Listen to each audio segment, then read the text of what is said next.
to the Daily Grind, and shout out to the full-time patrons. Make sure to hit subscribe if you're new and hit thumbs up if you're not a baby back bagel biting bitch boy, because you know what time it is. It's full time. MMA. What is going on, everybody? It is time to talk about some MMA news and some upcoming fights. We're going to take a closer look at this weekend's fight card. UFC Fight Night Rochester, Rafael Dos Anjos versus the Motown Phenom Kevin Lee. This is going to be a pretty good fight card. We got some good WMMA, some good MMA fights. We got a new co-main event. So we got a good night of fights coming up this weekend and a phenomenal main event. But also there's a few things I wanted to talk about, some current events going on in MMA, just some current news. Daniel Cormier responding to Stipe Miocic's comments, as well as Cain Velasquez preparing to make his move to the WWE. It is official. He will be making his debut this summer. If you've been listening to the channel for a while, I've been showing you guys Cain Velasquez is definitely preparing for a move to the WWE. And I believe that's why I picked Francis Ngannou to beat him. I mean, I know he's a phenomenal wrestler, but I don't know where his mind is at. He was at the WWE Performance Institute a lot. I mean, he's just been preparing. He had the WWE Luchador mask on. And even if it's not the WWE Professional Wrestling, there's a professional wrestling organization in Mexico like the AAA, and I believe he might be signed with them. But either way, WWE, AAA, Cain Velasquez is definitely making the transition to professional wrestling. So props to him. It's a new career. I mean, he's always been, his career has been plagued by injuries in the UFC. And so with that being said, in the WWE, I think there is a less of a chance for that. Now, of course, there's always a chance for injury in any athletic endeavor. But in the WWE, maybe they can script him a little lighter load. You know what I'm saying? So also on the show, we'll talk about Justin Gaethje. What his manager is saying, that Justin Gaethje would slaughter Conor McGregor. That would be, that's a tough fight for Conor McGregor, but it's a good fight at the same time because Justin Gaethje's a hittable target. But, oh, man, that'd be a tough one for Conor. Justin Gaethje's fucking tough. He's got the leg kicks. He's got wrestling. He just decides to not use so he can entertain. So I definitely would love to see that fight. Johnny Walker, I mean, we got a few things to talk about. Let's just start in the beginning, and then we'll break into the fight card. So without further ado, and salute to everybody that's watching this on the premiere. I'm not live right now, but I kind of am. This new premiere feature with YouTube, you can schedule a upload, and it makes it seem like you're live while it's premiering. So that's pretty cool. I just tested that out last night, but it was really early in the morning after I got off of work. So we're going to do that again a little at a more decent hour and see how this works out. I'll be able to be in the chat with you guys like it's live. So yeah, man, salute to the people watching the premiere. Daniel Cormier responds to Stipe Miocic's idiotic comments. This one's going to break him. Now, Stipe Miocic went a route that is not advised for fighters. You know, he felt like he deserved a rematch, and he waited for it. And, you know, luckily for him, Brock Lesnar did not come back to the UFC, or he could have been waiting for a long time. That's not how you go about getting a title shot, whether you deserve it or not. There's been a lot of fighters that have deserved rematches, immediate rematches, and they didn't get them.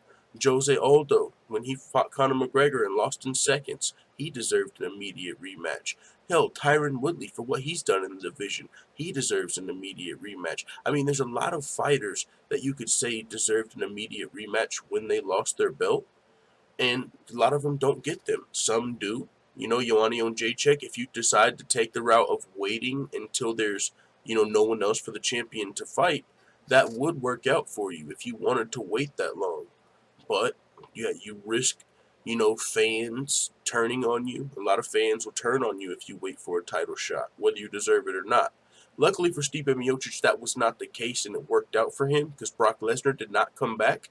But if Brock Lesnar comes back, DC fights Brock Lesnar. And then what if he wants to fight John Jones before he retires? What if he loses to John Jones? Now, I mean, yeah, Stipe could get the title shot against John Jones, but you know, a lot of things could happen to where he would have to wait 2, 3. Politics could happen. Maybe now John Jones wants to fight Brock Lesnar. So it's not, you know, wouldn't be advised to just go about waiting for a title shot.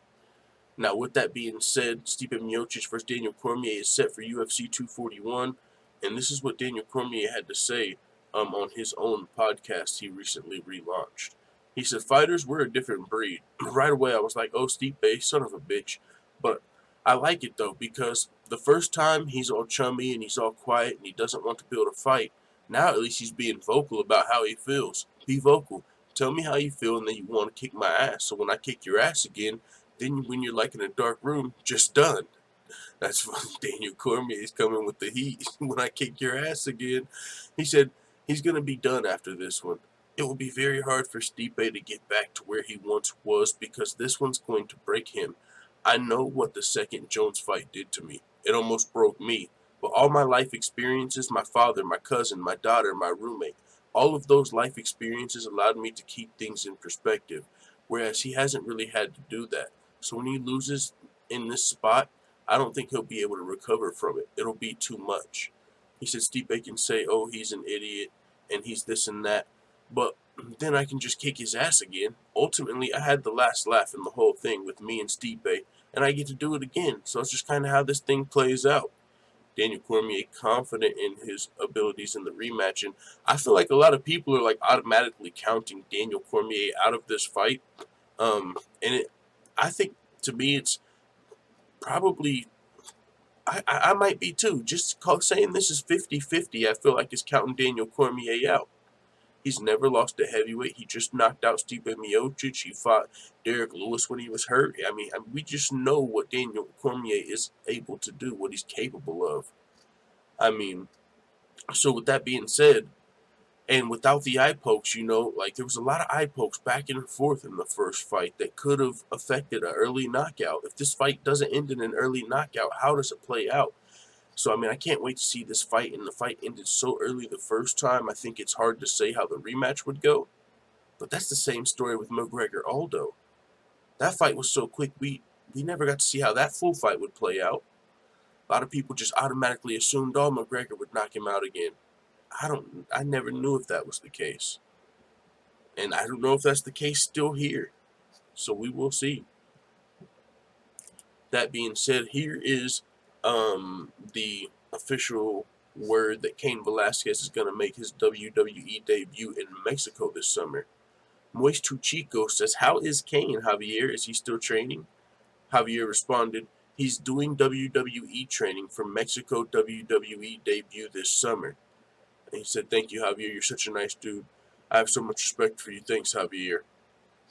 So, Coach Javier Mendez out of AKA confirming that Cain Velasquez is doing some WWE training, and this is not news to you if you've been following this channel for a while. We've seen Cain Velasquez at the WWE Performance Institute, sporting Ronda Rousey gear, just on his Instagram with the Rousey chair, saying he's coming, and having his own lucha mask on. I think he even had a name. I don't remember it off the top of my head, but Cain Velasquez is definitely going to be making that move to professional wrestling. And that's awesome for him. MMA is tough to do if your injury has been plagued by careers. You don't want to be in there playing for keeps, when you're injured. So that's super dope for Cain Velasquez.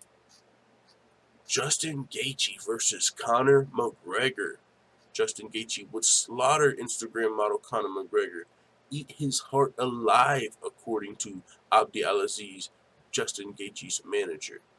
Now, of course, he's promoting this fighter. Of course, he would think that. I don't know if that's the case, but it's definitely a real scenario. It's definitely a real possibility. We've seen Conor McGregor quit. We've seen Conor McGregor's cardio be suspect. And those are all things that Justin Gaethje would take advantage of. We also know Justin Gaethje on paper has way better wrestling than Conor McGregor. And we've seen what Khabib did to Conor. We've seen Khabib drop Conor most recently. Justin Gaethje ain't the one to fuck with. He ain't the one to play with, man, if you're Conor McGregor. This is a high-risk, low-reward fight because Justin Gaethje is not near as big of a name as Khabib or Nate Diaz or Mayweather or these guys, and he's a huge risk. According to this is what Abdelaziz had to say. People want to chase this guy, Conor McGregor. If you want to come and get it, understand. If you give Gaethje 8 weeks, Gaethje doesn't take short notice fights, to be clear, for everyone to know out there. Gaethje needs 8 weeks. If you give Gaethje 8 weeks and ask him to fight you, anybody, he's going to fight. He's not going to turn down any fights, right? But do you really think that Conor McGregor wants to go in as dark of a place as Justin Gaethje takes you? Do you believe so? He said Conor McGregor's an Instagram model. Conor McGregor, he just wants attention. He goes to the gym every day and they give him a spray bottle, make him look sweaty. But we know this guy doesn't really train hard, because if you train hard, you can't be losing. He hasn't won a fight since 1996. I don't know what in the fuck he means by that, because Conor McGregor has won many fights since 1996. So that kind of threw me off when he said that. 1996, like, bro, the fuck? Is that like when he was born? Like, that's a long time ago. I think Conor was probably a kid in 1996. So yeah, man. He said, Justin Gaethje, I've been kicked by a lot of guys. When he kicks you, the kick touches your heart, your intestines, your butthole.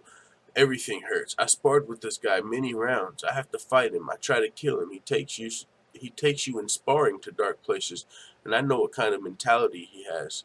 You can't teach heart. You're born with heart.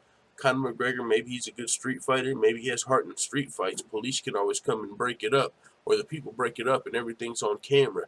But I think he has a breaking point. Gaethje doesn't have. Khabib doesn't have. Ferguson doesn't have.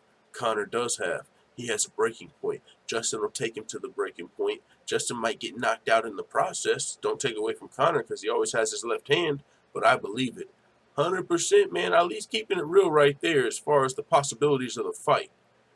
100%. The heart, all of that advantage goes to Gaethje, but Conor can knock him out. He's got that left. It's crazy how Conor McGregor is essentially one-dimensional, and he was able to go to such heights. He's not known for wrestling or choking guys out. He's known, and even more so, it's not even just his striking. He's really more known for his left hand.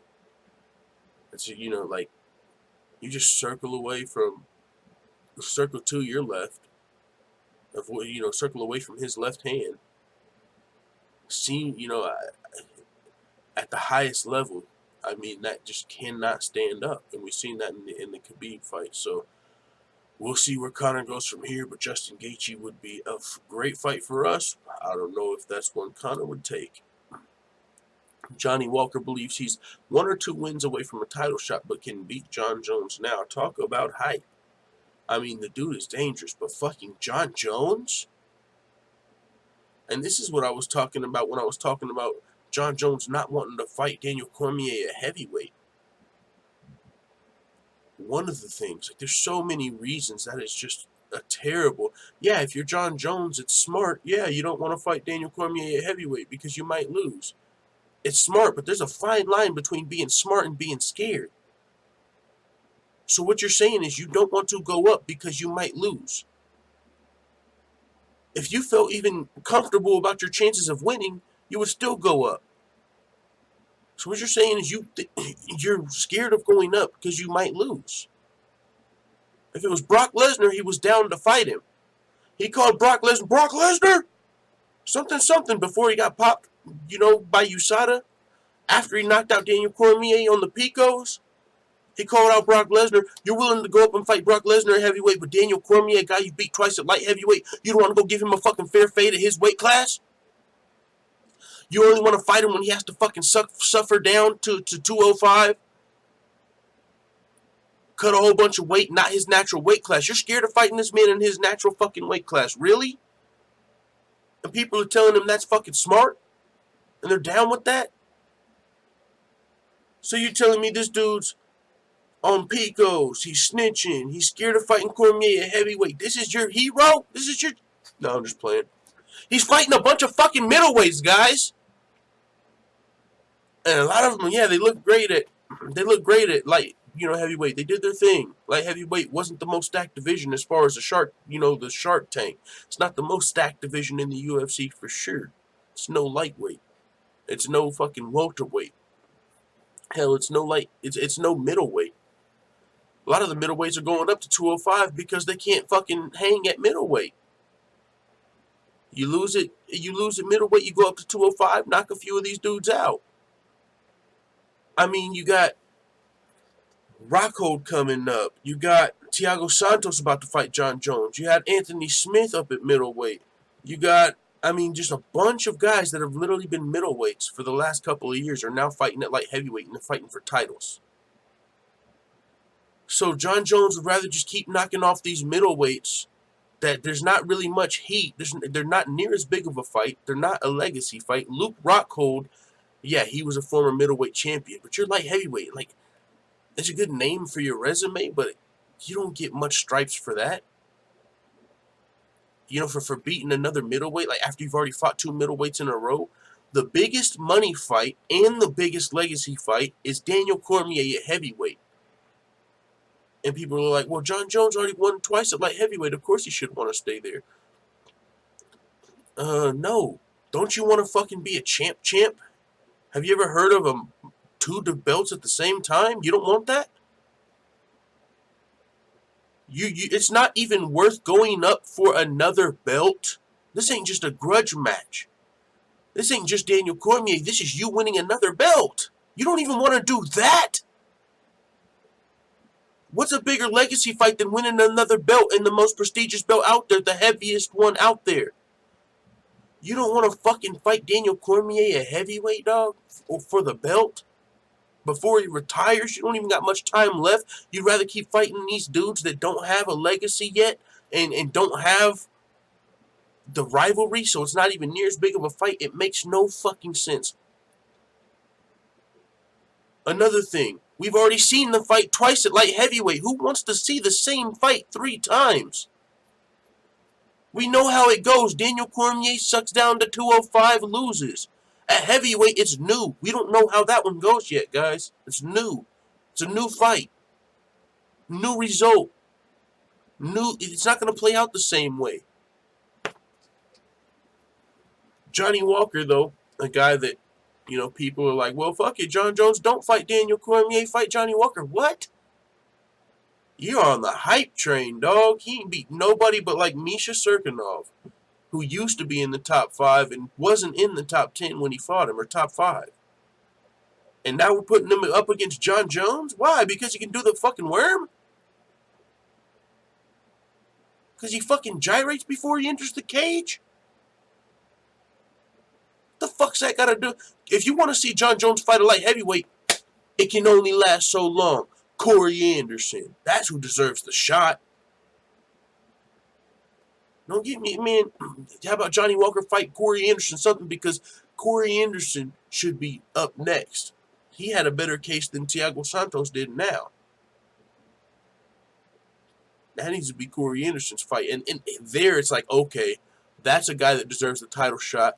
That one makes sense if you want to defend your title against the legit #1 contender. But if you want to keep beating middleweights that are jumping the queue, I'm not excited. I'd rather see you go up and fight for a second belt than Daniel Cormier at a weight class. It's a fight you can win. We've seen you win it. And now you can win a second belt. That's even good for John. It's not even like I'm just rooting for DC. John Jones might fucking win. So what are you scared of? You've literally beat this dude twice. Thiago Santos, speaking of, admits we haven't really been able to see a weakness in John Jones. That kind of goes to my point. These dudes are sitting here like, man, you know, because Thiago Santos was a huge middleweight, powerful, knocking dudes out. He's still knocking dudes out at light heavyweight, but his size advantage isn't there anymore. So now he's fighting a dude that's as big as him, and he's looking at him, and there's no weaknesses. This dude's got great wrestling. He's got great distance control. This dude, he's got great kicks, great jabs. I mean, damn, what the fuck are we going to do here? Huh. Meanwhile, Daniel Cormier is ready for the fade at fucking heavyweight, just licking his chops. Corey Anderson deserves the title shot. And we're putting middleweights in there that can't figure out a game plan to beat him. And Thiago Santos is dangerous. You know what his game plan's going to be? Knock John Jones out. That's the game plan. Try and knock John Jones out. Fuck it. We got an opportunity of a lifetime. Let's just try and knock him out. That's what we're here for.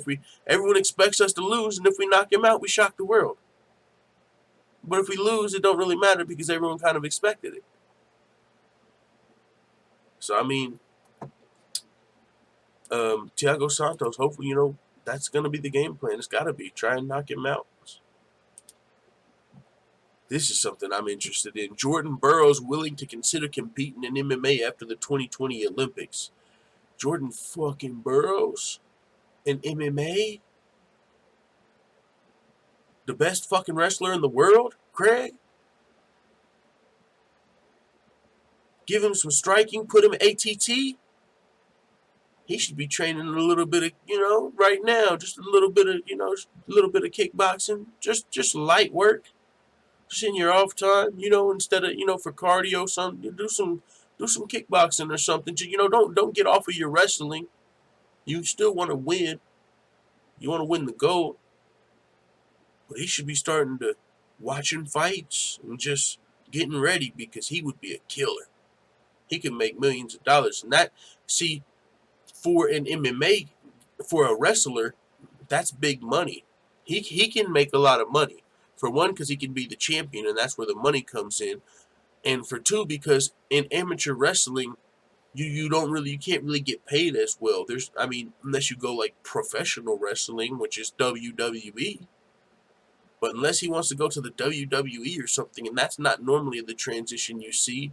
You don't see a lot of guys going straight from the Olympics into the WWE. Kurt Angle. But MMA is a great transition and an opportunity for these guys like Jordan Burroughs, and it doesn't have to be the UFC. You can go to the PFL, win that $1 million tournament. I mean, there's a lot of things he can do in MMA. I mean, to win money and become a brand that he might not be able to do just as a wrestler. And he would be have the best base. Wrestling is the best base to have in MMA. If you've got good wrestling, I mean, the rest will come. As long as you have defensive jiu-jitsu, you can put guys on their back and not get choked out. That'd be the most important thing for Jordan Burroughs to train. Anti-jiu-jitsu, not getting choked out. If you can keep dudes down, not get choked out, and then work on your striking as you progress, you're going to be a champion. That's that high-level wrestling. There's nothing, people ain't going to be able to stop him. We just seen him fucking run Ben Askren over like a truck.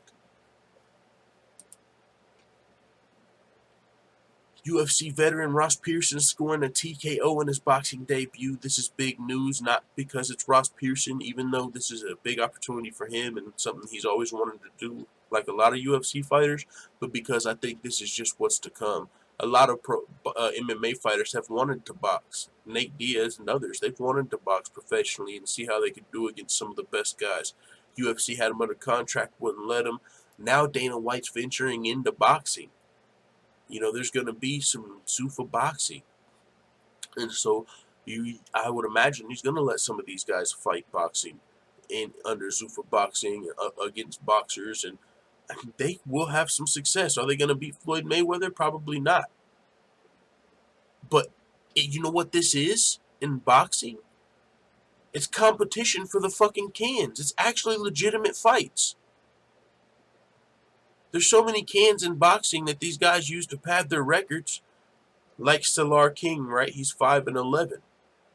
But that's a good fight for Ross Pearson. That actually makes Stellar King, it makes you want to watch his fight, because you're watching a UFC vet, Ross Pearson, out of his element. He's 0-0 in boxing. So it doesn't matter that his opponent is 5-11, because that guy still got more boxing experience than Ross Pearson, which makes it an even fight. So that would be super cool for the UFC. You could literally let some of your UFC fighters go and box guys that they have a good chance of beating, but at the same time, it's a fair fight because they're new to boxing. I would legitimately watch any UFC fighter, Jason Knight, Ross Pearson. I don't know who Ross Pearson fought for. I would have watched that live. Ross Pearson in boxing. Now let me slow down, because boxing is a slow fucking sport, and it's hard for me to sit through it. If it's a boring fight, I can't sit through it. We just had the pay-per-view Danny Jacobs Canelo. I'm glad the rest of the boxing world said that was boring. I'm glad they said that shit, because I thought it was just me. I literally cut that shit off like 5th round. I'm used to MMA. I can't sit through a boring boxing fight. They need to shorten the rounds. There don't need to be 12 rounds and sitting in the middle. 12 little, you're in the with your corner. You guys ain't even getting cut, dog. You guys got on pillows, man. Y'all ain't even getting cut like UFC fighters. What the fuck do you need to go sit down 12 times for? How about we just cut it in 8 rounds or 6 rounds? That way they don't last so fucking long. Who's got the attention span for 12 rounds of a boxing fight? Come on, man. But yeah, I would be interested in seeing some of these UFC fighters fight some of these guys. That'd be awesome. Now, it's time to look at this weekend's upcoming fights a little more in depth. We got Rafael dos Anjos versus Kevin Lee, of course, going down. This is at welterweight. Kevin Lee making his welterweight debut. Both of these guys moved up from 155. Now they're fighting at 170. Rafael dos Anjos, he's been fighting at 170 a little longer. He's been fighting against the top guys. I mean, he's made quite a name for himself at welterweight already, and Kevin Lee looks to do that now. Kevin Lee has been a guy that's been a vocal advocate for new weight classes, and he has always had a tougher cut to 155, and we'll see if that might have played a fact or any into his performance against Ally Quinta, because Kevin Lee had his best positions. He was not able to do anything to Ally Quinta in that fight. I mean, Kevin Lee, to me, one of his best attributes is how well-rounded he is. If you watch his fights, like I've watched a lot of his fights on Fight Pass, if you watch his fights, he's one of the best at using his striking and having his hands up and using his jab and his striking to set up his wrestling. And then once he gets you down, he's got great fucking jiu-jitsu. He puts dudes in that body lock and gets the rear naked choke on high-level submission guys. So he's got good striking. He's got good wrestling. He's got good jiu-jitsu. He's got good everything. Now his chin is the only thing some people kind of question. But maybe that was something to do with the weight cut. Maybe it'll be a little better up here at 170. He would really like to fight at 165, but that division's not there yet. Either way, this is a great fight. I think Kevin Lee's going to look a lot better in here at 170. I think he's going to come in here and remind everybody how fucking good he is. I mean, he was really disappointing in that Aya Quinta fight, but I think he'd be a whole new beast at 165. So he's also talked a lot coming into this fight about meeting RDA at 165. And I don't know if they're actually going to do that or not, but that would be interesting if they took that initiative to fight at 165 and just both of them weigh in there. Rafael dos Anjos is coming off of a loss to the current champion, Kamaru Usman. Before that, he fought a really tough wrestler, Colby Covington. Before that, he was still at 170. He fought Robbie Lawler. That's a fight he actually won at 170 pounds. Neil Magny he defeated, who recently got popped by USADA, which is some straight fucking bullshit. USADA's got to go. USADA's got to go, and I don't want no one to lose their jobs, but you guys just got to move to a new department or go, you know what I'm saying, to another sport, because you flagging guys like fucking Neil Magny and Sean O'Malley, who nobody even fucking thought would ever pop for steroids. Like, these guys are not cheaters. There's people that actually look like cheaters that don't get fucking caught. You don't test champions for EPO, and you're going to pop guys like fucking Neil Magny? That's bullshit, man. Tarek Safadine versus Rafael dos Anjos. That was before. But yeah, no, these fights, man, were really good fights and tough opponents, top contenders, interim champion, current champion. He's literally been fighting the best of the best at welterweight. That's who he's been losing to. So he's got a great chance of beating Kevin Lee in this fight, because Kevin Lee's still got a lot to prove at this division. So this is a toss-up. Kevin Lee expects a bloodbath, and hey, I'm hoping for a good fight. Neil Magny versus Vicente Luque. Neil Magny is not in the fight, but they have found a replacement, a guy that has been gunning to get in the UFC. He's actually a legitimate fighter, but Vicente Luque, the silent assassin, is a monster. I mean, I don't know how to pick against him, especially against a short-notice opponent. He had good chances against Neil Magny, low-key, but Neil Magny's dangerous. His resume is underrated. Neil Magny's underrated, but is he a championship-level fighter? Probably not. Probably got a lot to do with the fact that he doesn't take steroids. You know, or if Neil Magny took steroids, he probably would be fighting for the belt, you know, because he's a really good fighter, but You know, if you've got to fight 10 dudes in a row, chances are you're eventually going to fight a fucking dude that's cheating. And, you know, sometimes that's just the way the cookie crumbles, you know, if you don't get to fast track to the title shot. But, hey, man, Neil Magny, unfortunate situation for him. I think he's innocent. I don't think he's on steroids. Free Magny. We got Aspen Ladd versus Sarge Eubanks. Sarge Eubanks, former UFC. She was going to fight for the title twice now at flyweight. Now they're fighting a bantamweight. The weight cut seems to be too much for Sarge. She was on The Ultimate Fighter. She won the show, and when she was going to fight for the title there, she missed weight. Then she was supposed to fight Valentina Shevchenko for the title. UFC mixed it around and ended up not being who she fought. And she ended up missing weight anyways for that fight card. So when she fought Jessica Ai, I think. So 125, the weight cut was just too much for Sarge Eubanks. She's moving up to 135, but she's fighting a girl that's fucking dangerous. I do not see Aspen Ladd losing this fight to Sarge Eubanks. Sarge Eubanks has been fighting a bunch of 125ers. I know she's a natural bantamweight, but Aspen Ladd's a beast. She's 7-0.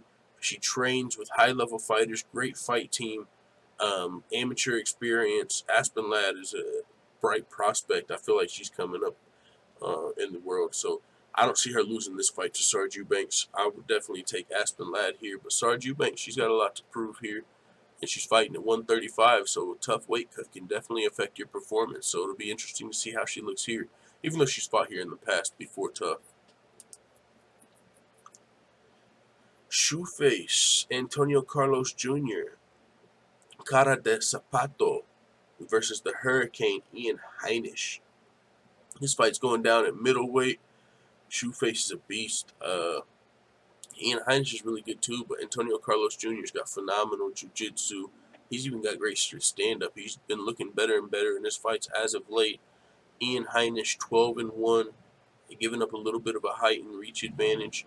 But I think he might have a little better wrestling and stand-up overall, so it'll be an interesting fight. I mean, I think they'll probably be a little closer on the feet, you know, the way I see this fight playing out, but I would not be surprised if Antonio Carlos Jr. found a submission in this fight. He's extremely talented at 11-2. That's a fight I'm definitely looking forward to. And then the last fight on the main card is, Davi Ramos versus Austin Hubbard, but Du Bronx Charles Oliveira versus Nick Lynch. Du Bronx just fought. I feel like he literally just fought like last month or something. Let's check it out. Du Bronx Charles Oliveira fought David Taymor February 2nd. Oh, that was 3 months ago? Damn, time flies. He just fought. Maybe he was scheduled to fight and it fell through or something. Either way, he's coming off of a win over Taymor. Before that, he beat Jim Miller. Before that, he beat Christian Biagos. I mean, he's riding a winning streak right now. Let's see how many fights. 4-fight winning streak since losing to Paul Felder. Now he's going to be taking on Nick Lynch, the Carney. 30-9. A lot of fight experience between both of these guys. Charles Oliveira is still pretty young though for his fight experience. Let's see what Nick Lynch is coming off of. Nick Lynch, the Carney, coming off of a win over Scott Holtzman. Hot Sauce Holtzman, that's a really good win. Gray Maynard, okay, Nick Lynch, winning streak. Will Brooks, goddamn, Nick Lynch putting together a nice winning streak. Lost to Makachev. Makachev's a monster. Nick Lynch 5-1, and there's Danny Castillo. Yeah, Nick Lynch putting together a nice little string of wins here. He beat Will Brooks, Gray Maynard, and Scott Hot Sauce Holtzman. That's going to be a really fucking good fight because Charles Du Bronx is dangerous, but so is Nick Lynch. That's a really good fight. And then Davi Ramos versus Austin Hubbard. This dude's making his UFC debut. Definitely got Davi Ramos in this fight. I'm not sure if he's taking this fight on short notice or whatnot, but definitely got Davi Ramos. But yeah, man, that is this fight card coming up this weekend. I'll be doing my breakdown and predictions while I'm at work. So with that being said, thank you guys for tuning in to this premiere. And if you're watching the video later, what's up to you guys? And with that being said, it is what it is. Let the full-time family know what you think in the comments. Bye, Felicia.